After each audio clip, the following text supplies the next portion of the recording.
Les magistrats, officiers de police judiciaire et responsables des maisons d'arrêt renforcent leur capacité sur le mécanisme de prévention de la torture. Une session dite de formation ayant regroupé les responsables de ces lieux de privation a été organisée par la Commission des droits de l'homme du Cameroun, conduite par le chef d'antenne régionale de la dite entité, Issa Malam. Les assises de 2 jours avaient pour but de permettre aux acteurs de maîtriser les instruments juridiques relatifs à la prévention de la torture. Cet atelier a d'abord pour objectif de renforcer les capacités de tous les acteurs de la prévention contre la torture, à savoir les OPJ ainsi que les autres.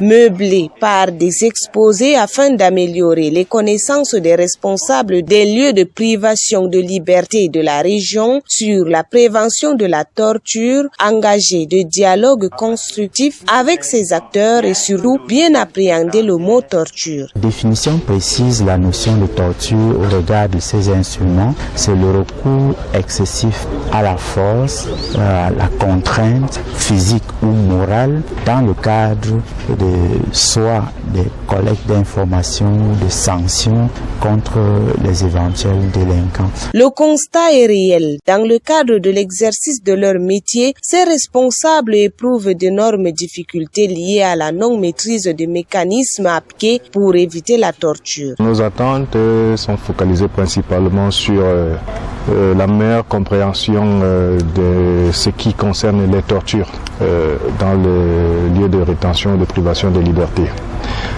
Et enfin, quel est le cadre juridique qui encadre les relations ou la coopération entre le Bureau des droits de l'homme et les forces de défense et de sécurité.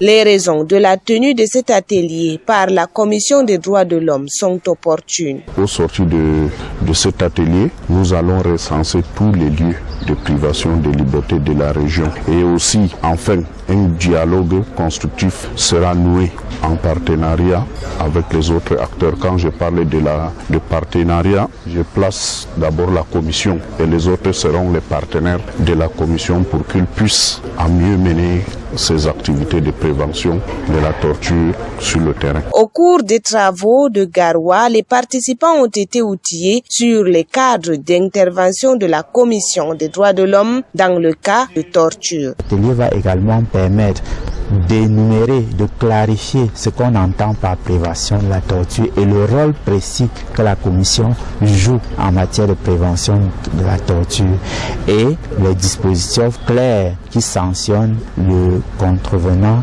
celui qui ne se sera pas abstenu de recourir à la torture. Un exposé portera et clarifiera les sanctions encourues par celui-là. L'atelier a tourné avec des recommandations pour prévenir la torture, mais aussi la vulgarisation des droits de l'homme dans la région du Nord.